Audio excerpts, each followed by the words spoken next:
and insights, thoughts, or key takeaways that some of our participants might have for you. So, ladies and gentlemen, let's please make this an engaging and empowering dialogue. But before anything, just one little ground rule. We'd like to share a quick reminder for everyone. For today's Q&A, we hope to keep our questions centered around the event TALAkayan, Grow with Tala. If you have any specific concerns or questions, our Tala team and ambassadors will be very glad to assist you right after the program. Thank you so much for understanding. All right, now, Ms. Heather, on to the questions. One of our participants sent this in through hotline.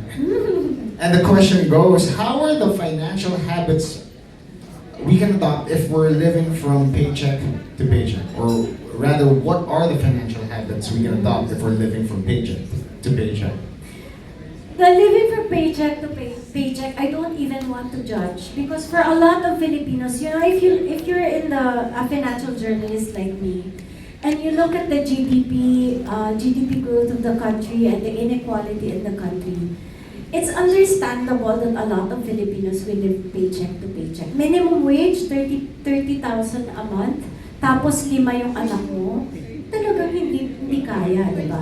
But I have also been able to interact with, in Pasig, there was this balut vendor. He makes 500 pesos a week.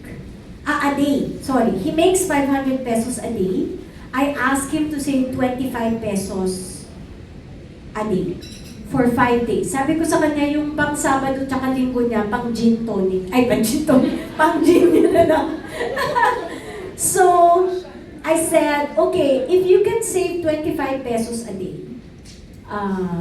that's going, and then increase that by 5 pesos every month. So 25 pesos a day for 1 month, 30 pesos the next month. I challenged him. It's going to be 12,600 pesos after 12 months. That's in your ipon tracker. That is, by the way, the gift from Tala. You see your ipon trackers. Can you look at them? On page, I don't remember, there's some pages there. Can you say thank you to Tala for example? So you can use that for example, if you're training your children so that when they start making money in the corporate world, the habit of saving is already ingrained. So, Direct Alex, what page is the ipon tracker? Ayan, somebody, okay, so can you, see, okay. So if you shade that, every time you save 25 pesos, that's already a lot. So even balut vendors can actually save money. From the macro perspective, it's impossible, but individual people have been able to prove that savings can be done. 12,600 pesos in your bank account, some people na nakakurbata sa Makati, walang ganun ah. Yung mga naglalakad-lakad doon na naka-latte, wala yung 12,000 pesos sa bank account nila. But the balloon vendor can do it. Yeah. So it's possible, I guess on a case-to-case basis, to stop yourself from living from paycheck to paycheck at hindi nakapila the day na 15 and 30 nakapila na sa ATM. Just start with your emergency funds. And you can automate that in some bank apps. Thank you, Ms. Alvin. If a balloon vendor can do such, so can we. Yeah. Are there any other questions? Kindly please raise your hand. A Tala ambassador will approach you. Hi, thank you for what you shared. We learned a lot. We'd just like to ask, what first investment do you recommend for beginners? For beginners, I suggest first there are some digital banks that offer 4% na lang pala, hindi na 6, dati more. So that's not an investment, but that's a higher yield than other banks. No? Start with that, and then once it gets bigger, you can start with your Pag-ibig MP2 because it's a government agency, and the dividends are not consistent, but they're much higher and safer than investments in the bond market and in the stocks. After the Pag-ibig MP2, you can either start with a money market fund or a mutual fund or an ETF so that you get the feel of investing in capital markets. Once you're done with that, then you can learn. I do not suggest that you put money in stocks or bonds unless you're okay with reading financial statements. I do not like it when people invest in the stock market but they do not understand financial statement, because that means how you choose stocks is based on what other people say about those stocks. Wala kang sarili mong conviction. And when you don't have a conviction, when the stock market crashes, you sell at the wrong time, you buy at the wrong time. You lose money if that's the case. Pero, bonds are okay. There are retail treasury bonds na 5,000 pesos now. So that's good for long-term savings. Kunwari, magsuschool yung anak mo, di ba? Pwede na. Safer. Properties are okay also for the Philippines. Just don't buy properties that are in the fault line or in places na laging binabaha. There you go. Any other questions, please kindly raise your hand. We will approve. Hello. Given na constantly tumataas yung pressure ng mga basic needs and also may tax, for those who are in the gig economy, like yung mga content creators, na hindi rin naman consistent yung pasok ng income sa kanila, paano makaka-catch up sa like yung sa jar management system? May mga adjustment ba na dapat gawin? Can you share yung tips para makasabay? That's a really tough question, you know, yung pag nung umaakit yung inflation. Although now inflation has gone down, but a 1 to 2% inflation rate doesn't mean that prices don't go up. So this is why you still feel tight. Even though the government says, okay, the inflation has gone down, you still feel tight because inflation means prices still go up, diba? The jar management system is my way of making you budget without overly thinking about it. So, if you can get rid of items in your budget that are not super necessary, right? So, but we don't want you naman din not to enjoy yourself. That's why there's a play jar. So, when you're budgeting, I suggest I used to be one of the country's first blogger so my blog, I started my blog in the Inquirer.net website. It's called Money Smarts. So I answered this question a lot. Paano na yan? Ang mahal ng presyo ng bilihin. So, if your budget is tight, you must look for a better place that gives you lower. Depends kasi where you shop. So, yung iba, dating, pwede bang magsabi ng brands? So, the others who used to buy kunwari gulay in the mall, I asked them to go to the wet market. So, you still have the same amount of gulay but lower the cost. So, it's really small tricks like that.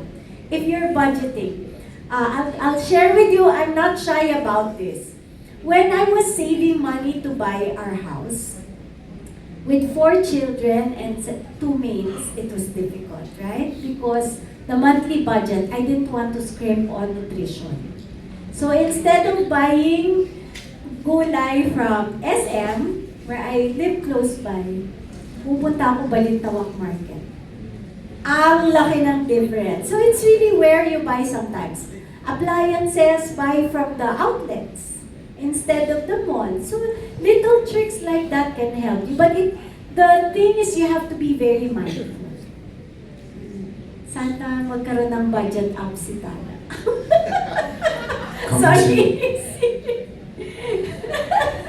Thank you, Ms. Salve. I think we have room for a few more. Please raise your hand. Don't be shy. Sulitin na natin yung oras with the financial mention by Ms. Salve Ibañez. This is a very smart group. The questions are difficult. Oh, I know. Challenging. Any other questions? Yun pa, even the school.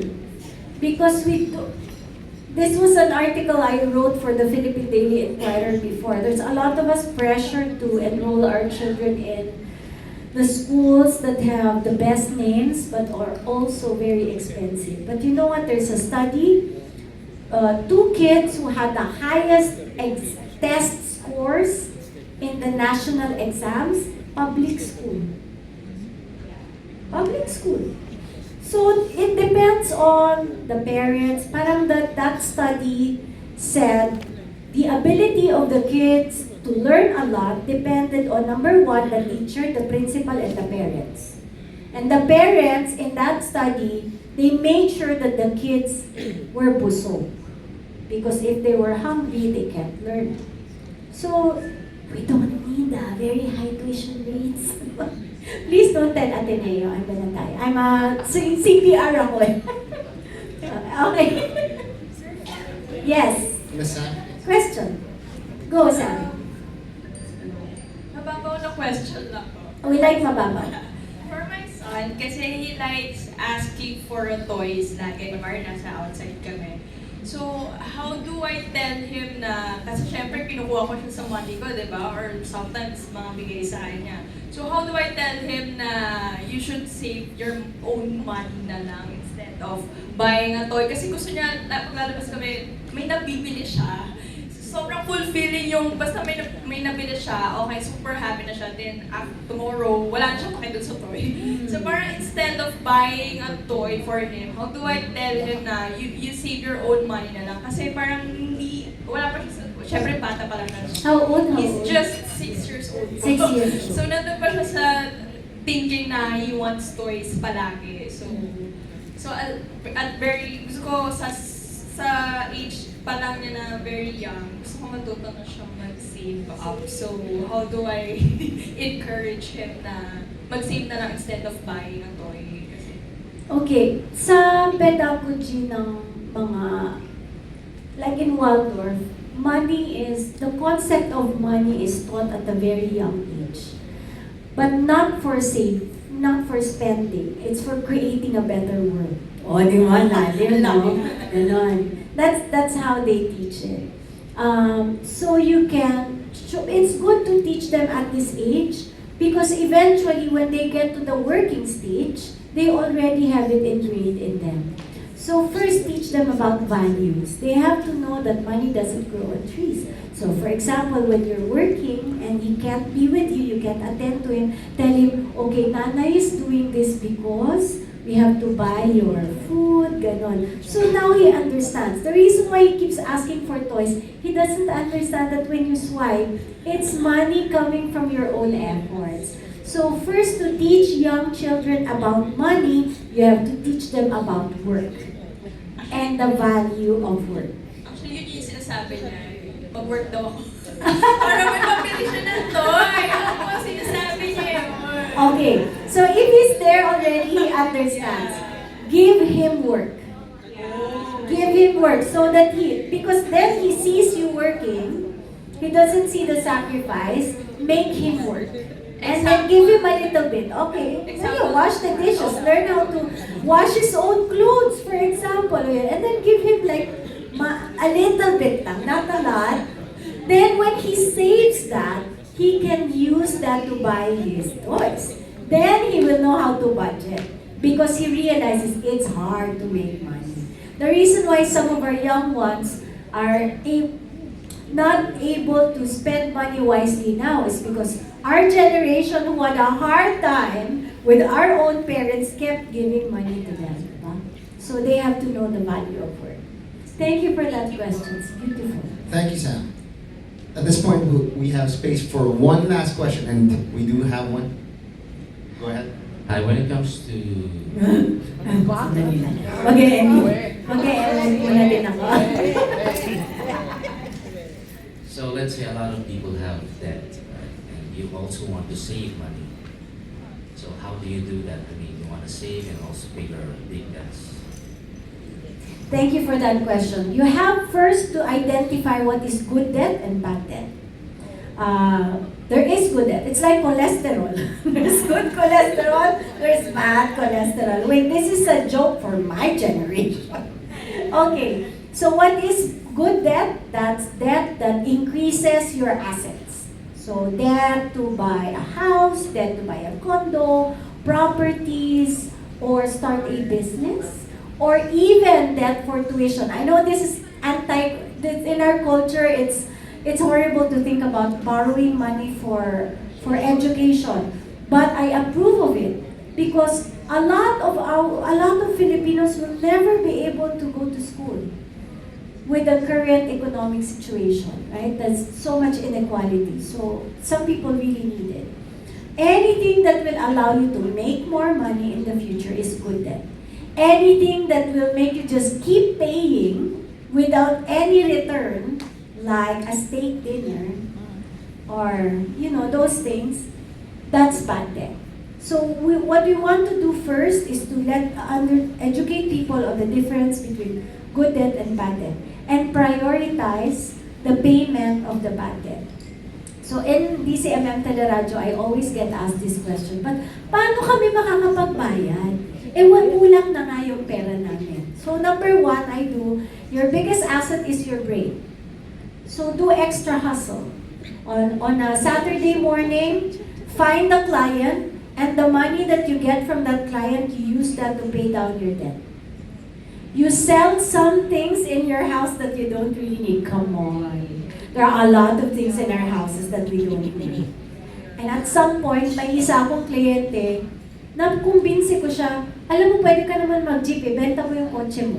Di nabayaran na yung utang niya agad. But there are things that we can't let go. That's why we're buried in unsustainable debt. I say debt is not bad, but we have to know as a people, in fact, as a human race, to know how to handle it properly. It can be a huge multiplier of wealth, or it can bury us in difficult and stressful financial situations. So, to answer your question, start with small steps. Good debt versus bad debt, do side hustles, sell something. You can think of debt consolidation if you have utang from the bad ones, like the 1,200% per year charges. Retire that by borrowing from good lenders who will give you better rates, diba? And then make sure, if you borrow, make sure you pay. Bawal ang ghosting. No ghosting of creditors. That's the worst thing that you can do. Why? Because it reduces your credit score. And when your credit score is bad, you cannot borrow anymore. And in the Philippines, that's already starting, diba? The growth of the Universal Credit Database is already happening. So we have to take care. Our credit score, our reputation is our biggest asset. So once you do all of those things, it's just a matter of being consistent, a matter of continuing to pay. And please, if anybody here is in a huge amount of debt, I've helped people with millions and millions of loans. It will take years, but it will happen. So long as we're able to do the right steps. Thank you. Thank you for the question. And thank you all for your thoughts, insights, and questions. Thank you so much, Ms. Salve Ibañez, Financial Beijing Bank, for answering them all with such grace and poise. Yes! Bababa na daw ako. Thank you.